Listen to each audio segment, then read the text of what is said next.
Mark Vientos is set to return off the injured list either today or tomorrow. The question is, who will he replace?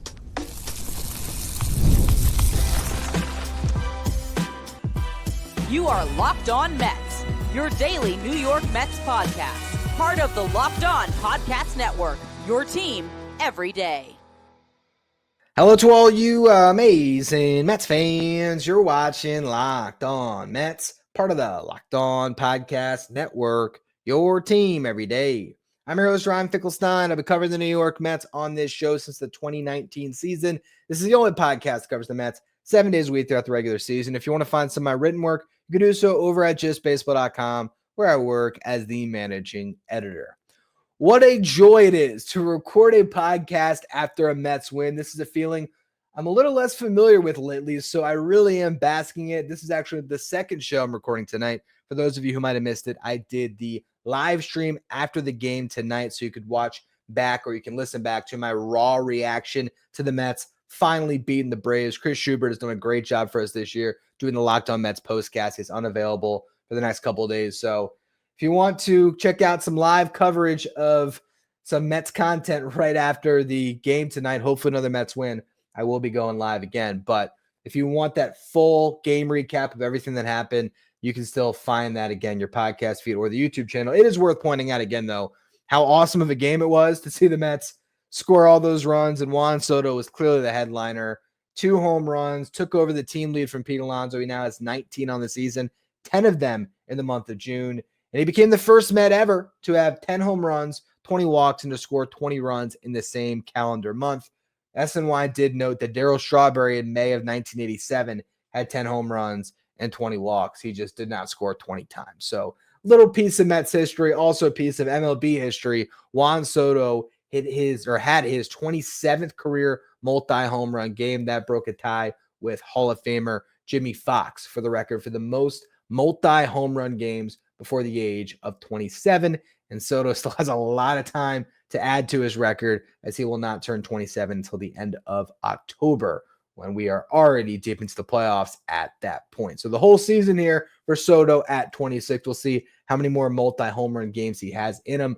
But if you look at what he's done in the month of June now, he's hitting 325, 485 on base, 753 slug, a 1238 OPS, 10 home runs, 23 RBIs, and his season OPS is now up to 898. So he is right there on the doorstep of crossing over that 900 OPS line that he's lived in throughout his career. His career OPS, I believe, is somewhere in the 950s. So there's still some room to go before he gets to where he has been throughout his career. But this month, he has all but erased the first 2 months of the season where he wasn't really Juan Soto. Now he is a red-hot Juan Soto. And as I talked about a couple days ago, this is the guy the Mets need to just carry them right now into the All-Star break.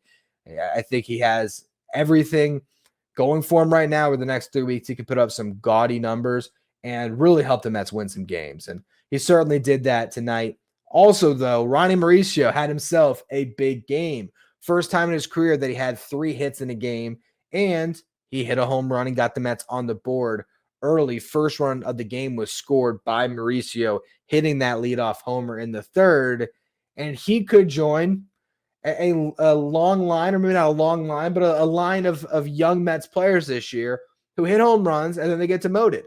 First, it was Brett Baty, homered off Zach Wheeler, got sent down. Francisco Alvarez over the weekend hit that home run, got sent down. Ronny Mauricio has every chance to get sent down today because Mark Vientos could be returning. The plan was always for Vientos to play on Tuesday and Wednesday. Originally, it was to play third base, then DH, but because of Francisco Alvarez coming out of the game on Tuesday in Rochester after just one at-bat because he had some heat exhaustion, guess the Mets wanted to give Alvarez some at-bats as a DH for this game on Wednesday, so Vientos went right back out to third base, got 3 at-bats. He singled, he doubled, he drew a walk, and then he got out of there. Only played 4 innings at third base. I think that was just to preserve him, get him in a car to send him over to New York, and we'll see what happens. He's going to meet with the coaches and the medical team one more time, and if all checks out and he is deemed available to play on Thursday night, there's every chance that Mark Vientos is right back in the starting lineup, or he could be available off the bench, or they could decide, all right, let's wait one more day and have him starting on Friday in Pittsburgh. But Vientos is coming back, and this team needs him. I mean, yes, he did not put up great numbers in his short rehab stint. I'm not going to worry about that. His numbers this season have been great. But Mark Vientos is clearly the most established hitter of all the Mets young guys, and they need to see what they have. They have a month left before they make some really tough decisions, and they need to know, is Mark Vientos going to be a real impact bat for this team, or are his struggles something they just can't ignore and they have to potentially look for an outside option to replace him over at third base? Granted, he could be the DH for this team as well, but the Mets just have to see if he can hit. So he's got to play. He's got to play a lot. Jeff McNeil, meanwhile, had the incredible catch. Talked about that on the live stream earlier tonight. Also had some good at-bats in this game. He's rocking an 835 OPS on the season. We'll talk about what he's done even a little more so recently in the next segment, but he's got to play. Starling Marte over the last 2 months is hitting 293. So you look at Marte, McNeil, Vientos, that very well could be the Mets' best lineup with Vientos at third, McNeil at second, and Marte at DH. So where does that leave Brett Baty, Ronny Mauricio, and Jared Young? Those are the three guys that are on the bubble today to get optioned. And of those three, the one guy I just don't think is going down is Brett Baty. Brett Baty right now ranks in the top 10% of fielders in Major League Baseball. He has been outstanding at third base and second base, and there's nothing for him to gain going down to AAA. He also is in the midst of a really good series. He's 5 for 11 in this series. Granted, he's had some bad at-bats, but overall, if you look at Baty and Mauricio is clearly more raw. Now, when he has his moments, they pop because he hits some majestic home runs. He is an incredible athlete. Not that Baty isn't, but Mauricio sort of pops off your screen a little bit more. With that said, there is something for him to gain down in AAA. So I've been talking about this looming roster decision for a while now, and I've always fallen back on, well, Mauricio will go down because he can play every single day in Syracuse. But then you see him have a big game, and you start to wonder, is that the best course of action? Why not just dump Jared Young? What is Jared Young doing for you? My case for keeping Jared Young is simply that you don't have to play Jared Young. That's why I've been arguing that Mauricio should go down, because my thought has been, all right, Vientos will be your primary third baseman when he comes back. I think he's going to play a lot of third to start. I really do. Baty, second base, third base. McNeil, second base, center field. Marte, your other DH. And then, yeah, the occasional matchup that really favors a Jared Young, you stick him in there. But it's more about the fact that Jared Young could start once a week. He could start no games a week. It would not matter for the New York Mets. You can't put Ronny Mauricio in the Luis Angel Acuna role of getting one start every 2 weeks. You can't do it. So if he's up, he's got to play. And with McNeil needing to be an everyday player right now, the way he is impacting the game, with Vientos needing to be, honestly, a very near to everyday player, because you need to know what you have before the deadline. How do all these puzzle pieces fit together where Ronny Mauricio actually stays on this roster? I think the one saving grace for Mauricio might just be the fact that Jeff McNeil made an incredible catch and continues to defy all odds and physics and whatever you want to call it, because this is a 33-year-old that hasn't played a consistent center field since he was in college. When I just checked on Baseball Savant, I believe he ranks 26th in Major League Baseball in sprint speed. So he's not fleet of foot. He joked about it after the game. He said, he wanted to do this when he was a little bit younger and thinner, and he was able to do a little bit quicker, able to move around a little bit better. Yeah, he's 23rd or 23rd percentile in sprint speed. And yet he's actually grading out as a pretty good center fielder. So is Jeff McNeil the answer in center field? And will that open the door for Ronny Mauricio to stay? We're going to go through that a little bit in the next segment here. Today's episode is brought to you by Supply House. Get the supplies you need from the site that's made for skilled trades, Supply House. Whether you're in plumbing, HVAC, or electrical work, Supply House is the reliable way to order products online. Their easy-to-use website is packed with helpful resources and the latest product info to help you get the job done right.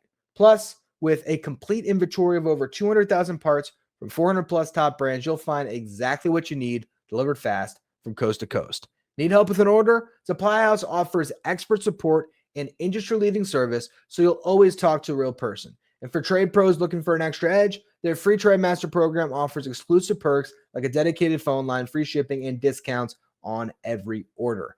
Thousands of skilled professionals are already taking advantage. Now it's your turn. Join the Trade Master program today at supplyhouse.com/TM and start ordering plumbing, HVAC, and electrical supplies with just a few clicks. Plus, use the promo code SH5 for 5% off your first order. That's supplyhouse.com. If you're watching on YouTube today, do me a favor and hit that subscribe button. Help us get closer to our next goal of 14,000 subscribers. We're a couple hundred away, so I appreciate all of you who continue to subscribe. All right, so let's get into this discussion a little bit more when it comes to Ronny Mauricio potentially getting sent down or being kept up. Again, the reason to send him down is the fact that the at-bats largely have not been up to a major league caliber. He's chasing over 40% of the pitches outside of the zone. He is really chasing a bunch this year. Look at Brett Baty's chase rate. He's gotten so much better, and on the season, it's at 28.5%. Lately, it has been far better than that. He has really gotten much more disciplined in the box. He's putting himself in better accounts. Now, he's not always taking advantage, but he's hitting the ball hard when he does connect. He is, again, putting together better at-bats. And I just don't think that he's going to get sent down for Vientos right now. I really don't, especially with Acuna not on this roster. I think the Mets really value Baty's defense at second base and third base. Not that Mauricio can't be a plus defender. It's just he hasn't played baseball in a year, really. And so I just don't know if he's going to stay up. The other thing, too, you look at his numbers, they are inflated a little bit by that great series he had playing at altitude at Coors Field. You remove that, Ryan Mauricio is 8 for 47. He's hitting 170. Now, Jared Young hitting about the same thing, and he also has 3 home runs and a double, so he also is providing just slug, nothing else. There's no doubt in my mind that right now Ronny Mauricio is a better player than Jared Young. But I think the Mets could be a better team with Young instead of Mauricio, because if Mauricio's on this roster, he's going to play. Instead, you could be getting more playing time to Vientos, to Baty, to Marte, to McNeil. But then you have one route that could get Vientos, Baty, and Mauricio consistent playing time, and that is just cutting the playing time of Tyrone Taylor and playing Jeff McNeil as your starting center fielder, which would have sounded absolutely absurd at the start of this season. Who's going to be the Mets starting center fielder this year? Oh, Jeff McNeil? He wouldn't have even been on the radar. But we saw him rob a home run. You look at the defensive metrics. He's at 0 defensive runs saved, which I know that sounds like, he's not doing anything. He's not saving any runs. Well, that's league average as a center fielder. Outs above average, he's been worth -1 outs above average. So not great, but trust me, not terrible, because there's guys you stick in center field and even just playing a couple of games, it'd be like -4, -5 defensive runs saved, because they're big balls that are very catchable if not getting to. Jeff McNeil is getting to all the catchable balls. He's not typically making the extraordinary play, although he did tonight, but he's been very solid defensively in center field. And you look at what he's doing offensively. Jeff McNeil over the past 30 days hitting 279, 333 on base, 547 slug. Over his last 24 games played, he's got 6 home runs. McNeil homering once every 4 games. That's wild. 5 doubles, 14 RBIs, and 880 OPS. So McNeil, to me, should be in the lineup every single day. I mean, I've been saying that, but it needs to be reiterated. He has to be in the lineup. You cannot cut Jeff McNeil's playing time and his really quality at bats so that Ronny Mauricio can play. You can't do it. But if McNeil's playing center field, that opens up a lot of playing time at second base. And Tyrone Taylor, of his last 25 games played, hit 179, 243 on base, 269 slug. I love Tyrone Taylor. He is an awesome center fielder. He is a great dude. He has come through with some clutch at bats at times, don't get me wrong, but he is the Webster definition of, he's the picture that you put in the dictionary next to fourth outfielder. That's Tyrone Taylor. He should be a fourth outfielder. He should not be your primary center fielder. And I get it. Teams are very comfortable leaning defense in center field, but the Mets could put a really good bat in center field with Jeff McNeil, and have been. And we're seeing in this series, it's been McNeil playing center because it makes your lineup deeper. because Tyrone Taylor's just not a good hitter. So I wouldn't say, hey, Jeff McNeil is going to play every single day in center field. That's a grind that I don't know if you want to put a 33-year-old through, but at the same time, you could DH him a day. There's going to be weeks where he gets a day off too, because there's just going to be those baked into the schedule. I think you could play him, 2 out of every 3 games in center field, and maybe even 4 out of every 5 games in center field, where you are, especially because he's not going to play the full game either. I mean, we're talking about Jeff McNeil either starting in center field and moving into second base, or starting in center field and getting pulled in like the 7th inning for Tyrone Taylor to finish the game off. So it's 6 innings of defense in center field. I just think it makes the Mets a better team. And in the long run, I look at the center field market at the deadline. You have Cedric Mullins, who is an option, but over his last couple months, he's been hitting 189 over his last 44 games played. That's brutal. That dates back to April 20th. So he has been struggling. He does have 12 home runs on the season, but I don't know if Mullins is really a difference maker to trade something for at the deadline. Luis Robert is a potential star player, but he's on his 2nd straight season of being bad. He's got a sub 600 OPS. He hits the ball really hard, but he's whiffing all the time. He swings like almost harder than anyone in Major League Baseball if you look at the data, but he's swinging through stuff. He's just creating air for the catcher and the umpire on a hot summer day. I don't know if Luis Robert is the answer, and Jarren Duran likely doesn't get traded because now they have cleared the room to DH Roman Anthony if they want to, and Roman Anthony's not even off to a great start. He might end up getting sent back down at some point. Who knows? I don't think that they have to make that decision on Duran now. They can probably get the same thing for him by trading him in the offseason. So, and that's even if they want to trade him at all. So I don't know if he's even on the table. There might not be a good option in center field. And so if that's the case, you're looking at the internal options, Tyrone Taylor, Jose Siri, those guys are not going to hit. The careers have shown that out over a long track record. I like seeing Luis Acuna, who, by the way, is 5 for 9 through his first 2 games in Syracuse, as I talked about a couple days ago. I think he's going to like playing every day for a little bit after rotting on the bench. He's playing some center field, so maybe you see what he has. I could see him being the answer. I could see Jet Williams being the answer. I don't think I can see Drew Gilbert being the answer because he just hasn't had a good season in Syracuse. But when I look at all these guys, the safest bet by far is Jeff McNeil. The question is, though, can you get 2 of these young infielders to play well enough, whether it's Baty and Vientos and Mauricio, whatever it is, so that you don't have to address the infield where you have a subpar hitter at second base. Because if that's the case, put Jeff back at second base where he's been worth 2 outs above average this year. He's actually graded out very well defensively at second. And put your best defensive center fielder out there in Tyrone Taylor and just roll with that, because that's better than putting Mauricio at second base if he's not hitting. But this could be a time where the Mets can still see what they have with all these guys. And the way to do it is playing Jeff McNeil for the next 3 weeks as your everyday center fielder even. I think you can do it for 3 weeks until the All-Star break, and that gives you 3 more weeks to look at Baty and Mauricio. You have Jesse Winker, who's likely going to start a rehab assignment this weekend. He could be good to go for all we know once you get to the other side of the All-Star break. And if he is, then you make your decision on Mauricio or Baty. Because right now, if you're going to make the decision, I think the decision's Baty. Mauricio goes down to play every day. But when does he make his way back up? Because when Winker's ready to go, he slides in for Jared Young, which is a natural fit. It's just whatever role Young was playing, Winker will do it a little bit more amplified because he'll get more playing time. And I mean, that could end up being the best version of the New York Mets, quite honestly. The best version of the New York Mets might be in the outfield, Brandon Nimmo, Jeff McNeil, Juan Soto. In the infield, Vientos, Lindor, Baty, Alonso, with Alvarez and Terens behind the dish. And then your DH would be the Winker Marte platoon. That might be the best version of the Mets lineup, at least offensively, for sure. But to go to that, to believe that that's your playoff lineup, you got to see it. And so that's where I'm a little bit torn here. Do you need to see the lineup with Baty and Vientos just consistently playing every single day until we get to the trade deadline?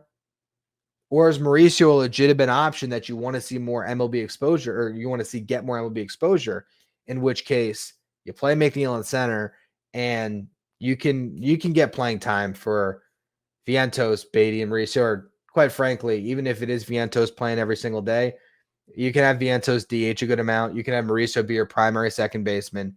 Baty toggles between third base and second, and Vientos, again, toggles between. I mean, he can do what I've been talking about, where Vientos is the DH against right-handed pitching and against lefties. He's out there at third base. Marte just DHs against lefties. And then Mauricio would probably be playing pretty much every single day at that point. But that's fine. You would see what you have. I still lean towards the thought that the Mets are going to send down Mauricio, keep Jared Young for now, have McNeil still playing a fair amount of second base, get Tyrone Taylor in there, and just basically roll with what we would expect and let Mauricio get his playing time in Syracuse while Baty is getting a fair amount of playing time at the big league level, and of course Vientos as well, to see what you have with those two guys, because they're still more likely to be able to fill a legitimate starting role for this team come October. Mauricio, it's more of a long shot, but he's a wild card and he's an exciting one. So how do you get the most out of Ronny Mauricio? Is it best to let him finish out the first half on the big league roster, or is it best to just get him in Syracuse as soon as possible so he's playing every single day, every single inning of these games? He's getting a ton of exposure at second base and third base and working his way to potentially be an option to impact this roster down the stretch from developing a little more as a hitter with consistent playing time. That's the decision the Mets are going to make today, likely, or tomorrow, depending on their choice on when they actually activate Vientos. I'm at like a coin flip now. I really don't know. I can see it going either way. Jared Young or Mauricio going down. Who knows? I could be as wrong as can be, and it might be Baty. I just do not think that's going to be the case. Now, to close out the show today, what I want to do is I want to look at the roster moves the Mets have made. They got rid of the two lefties that have been in their bullpen. They brought up Brandon Waddell. So I want to go through where this bullpen's at, and then in particular, how are they going to get through this final game against the Braves and just the state of the bullpen right now. We'll go through all of that to close out the show in just a minute.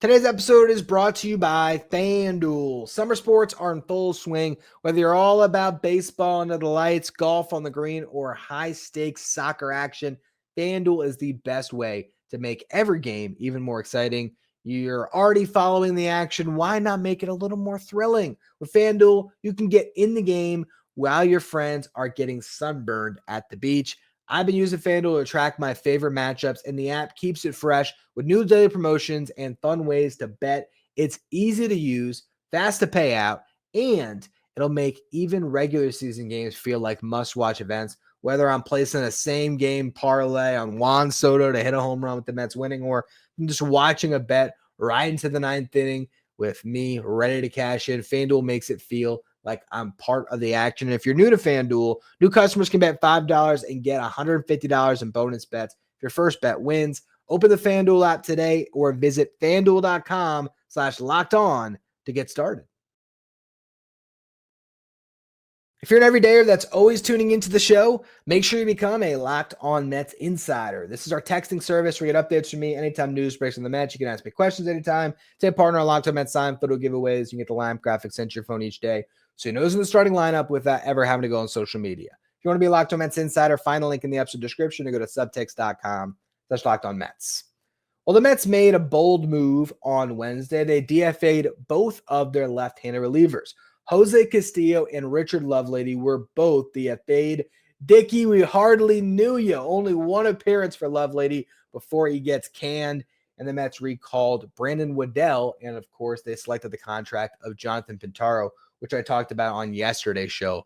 Guy that's coming up from AA, stretched out arm. Carlos Mendoza said before the game that Pintaro had 75 to 80 pitches to give. Meanwhile, Waddell is now the only lefty on the 40-man roster that's actually healthy because the Mets DFA Castillo and Lovelady, which was a little bit of a surprise. Not the Castillo one, because I did forecast that on the show yesterday. I thought he was going to be DFA'd, but Lovelady, I thought they liked him. I thought they would keep him. Instead, they decided to make the move and to basically make Waddell their left-handed reliever in the pen and no longer a bulk guy. And he went out there tonight. He pitched a scoreless inning, issued a leadoff walk, but then got a flyout and a ground ball that Francisco Lindor made a 6.63 double play on. And he put up a good inning there. So now in the season, Waddell's got a 3.09 ERA, and I think he is off the taxi squad. I don't think he's going to be shuttled back and forth for a little bit here. I think they have liked what they've seen from Waddell. I think he can get outs, and they're going to keep him in this bullpen for a little bit. With that said, I don't know if he's the answer all year. Brooks Raley is the guy that I think they're waiting on. And so I think Waddell probably bridges the gap to Raley, who's had the same appearance 3 times now in St. Lucie. Every single time he has pitched, it's been a scoreless inning. He's given up a hit each time, and he has 2 strikeouts each time without a walk. So 6 strikeouts in 3 innings pitched, no walks, 3 hits. Not a bad start for Raley, but again, pitching against low A competition. He's going to have a full rehab assignment here. He's going to probably pitch at every single level. But I expect that he's going to be one of the answers in this bullpen at some point. In the meantime, though, it's Waddell that is locked in as the one lefty in that pen. Jonathan Pintaro, he could stick around. He also could be out. His first appearance, his MLB debut, was okay, a mixed bag. You could see the stuff, a little bit of an unorthodox delivery. He really was just cutter fastball changeup. On yesterday's show, I said it was a splitter. I was wrong about that one, so apologies there. I read the internet wrong, I guess. But he's got the velo when you look at the fastball. He got up to 98. Really just kind of spamming the cutter, though. That was the pitch that he was going to the most. Got good movement, sharp biting cutter that he can throw for a strike, throw outside of the zone, get some ground balls with it. It's got some really nice movement to it. But he was living over the heart of the play a little bit too much for my liking. And he walked the first batter that he saw, gave up a base hit. Then he got a ground out, his first out as a big league pitcher. Then he picked up his first punch out, struck out Nick Allen. Then he had a really good battle with Acuna, but Acuna eventually won, got a base hit that scored 2. He stayed on to face Matt Olson, walked him. Carlos Mendoza had seen enough. He was not going to let the tying run come to the plate without getting Edwin Diaz in there. So with the Mets at that point clinging to a 7-3 lead, goes to the bullpen. Diaz got the final out. So now you look at where the Mets are at. Edwin Diaz should be good to go again. He only threw 4 pitches. But there's every chance that Pintaro gets sent back down. He's not long for this bullpen. He is in the spot that is going to get shuttled back and forth. They might keep him for now because this bullpen's been taxed. Maybe the plan is to just keep the status quo for the rest of this week. And in a couple of days, maybe he could give you that length if you need him to. But he threw, I think, over 30 pitches or close to it. So I don't think he's going to go tonight. So then you look at if the Mets don't make a move, and the only move they can make on their 40 because of all the guys that have been up and down, barring an injury that allows you to bring somebody up before their full 15 days in AAA, Austin Warren is the last arm that I think is eligible to come up without an injury. So that's the one guy they can grab. If not, well, Pintaro's not going to pitch. Waddell is just now adjusting to being a reliever. He's not going to pitch a back-to-back. So those 2 guys are out. So you got 6 arms available to you in the bullpen. We'll go through them in a minute. But first, the starting pitching matchup tonight, Griffin Canning versus Grant Holmes. Holmes was a reliever last year. You might remember he started that game 162 against Joey Lucchesi, helped pitch the Braves into the playoffs in a game the Mets were going, half speed for sure. But Holmes has a 3.71 ERA out of the Braves rotation this year, 97 strikeouts and 85 innings pitched. This isn't facing Chris Sale, Spencer Strider, Spencer Schwellenbach, but he's also not a rookie. This is a pretty good pitcher, but one that the Mets absolutely should hit. So we'll see what happens on that front. Hopefully the Mets can score a bunch of runs and make it a lot easier on their bullpen and easier on Griffin Canning to maybe just pitch to contact and get deeper into this game. Canning's last start, he gave 3 runs in 5 innings against the Phillies. If there was ever a day for Canning to give them at 6 or 7, is today. It would be so beneficial to this bullpen to get a breather. If it doesn't come today, hopefully it'll come tomorrow as David Peterson's going to pitch against a bad Pirates lineup. So you would hope that he would pitch pretty deep into that game and maybe give these guys a breather. But in the meantime, you look at what they have in store tonight. Again, Diaz should be good to go. Reed Garrett got a day, so even though he'd be pitching for the 3rd time in 4 nights, I think he'll probably be available. assuming he shows up to the ballpark and feels good. Ryan Stanek hasn't pitched back-to-backs much, but I could see the Mets going to him in a pinch here. Huascar Brazoban coming off a nightmare appearance, but he got a day off, so he should be good to go in some capacity. Daniel Nunez got a day. Jose Buda only threw 14 pitches, so there's a chance the Mets will go back to him for a back-to-back. They haven't done it much this year, but they have done it, so I think that could be an option. Getting 6 from Canning again would be massive, but I think the plan, if you're looking at how the Mets can get through this final game against the Braves, let's say Canning goes 5. My guess, Brazoban would still be the first one out of the bullpen. If not him, it'd be Nunez. I think Ryan Stanek probably pitches, and then Diaz closes it out, and Reed Garrett is ready to bail anybody out if they need help. I don't know if Garrett's going to go out there for his own inning, but I think he's the type of guy that you call on if Brazoban walks the first 2 batters again and you're panicking. So we'll see. We'll see how the Mets get through it. Hopefully they can win this game, because if they can, and they're a half game back in this division, and I talked about it going into the week. I said the Mets should win 5 games this week. Well, they lost the first 2, but they can win the final 5, especially if they win this one. Then you go into Pittsburgh and play a bad baseball team, and it's a team that the Mets absolutely could sweep. But this is an important game still. You got to try to get back into this season series against the Braves, and the bats have to really lead the way again. I honestly think that's the case. I mean, you see the momentum that the Mets are able to get from Mauricio's home run, but I mean, obviously more the 5-run inning. If they can have a big inning early against Grant Holmes, that could do a world of difference for this team, because I think that could allow Griffin Canning to be even more aggressive. Hopefully Canning gets deep in the game, and maybe the bullpen doesn't end up being an issue, but this is definitely a taxed team right now. They're just trying to get through this stretch of 13 games played in 13 days. You win this one, you have a good series in Pittsburgh, and then you get a much-needed day off on Monday before a homestand against the Brewers and the Yankees.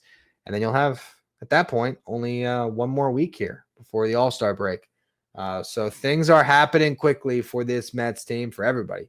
Kind of wild that we're even getting close to the All-Star break. If the Mets can beat the Braves tonight, I think that exercises a lot of demons. Have a good weekend. And then you know what? At that point, I think you completely forget about this stretch where the Mets lost, whatever it was, 10 out of 11 games. You flush that, and it doesn't matter anymore. And then it's just a matter of doing the best you can to put together 2 more winning weeks, and then you'll be sitting in a very nice spot come deadline time, or even more play, come the break, and then with a couple weeks left to really really assess where you're at for the deadline, and for David Stearns to make a lot of tough decisions. But that's going to be all for this edition of Locked On Mets. Again, I will be doing the postcast for the next couple days here, at least definitely for Thursday night. So make sure after the game you check out our Locked On Mets YouTube channel for your game recap. I'll have another full show for you tomorrow, where I will be breaking down probably a lot of farm system stuff for a Friday Farm Report, previewing the Pirate series. So you'll have that to look forward to as well, along with my postcast here. So 2 shows coming at you here, one later tonight, one tomorrow morning. I appreciate all of you who tune in for all the content. Thank you all for listening. Make sure you follow, rate, and review wherever you get your podcast. Follow the show on social media at Finkelstein Ryan. Follow me at Finkelstein Ryan. Follow the show at Locked On Mets. Thank you for making Locked On Mets your first listen or your first watch every day, not for a second watch. Head over to YouTube and check out the first ever 24/7 streaming channel that covers everything the world of sports. Talking about Locked On Sports Today with a local host from each team, league-wide host from each league. Find Locked On Sports Today streaming 24/7 on YouTube.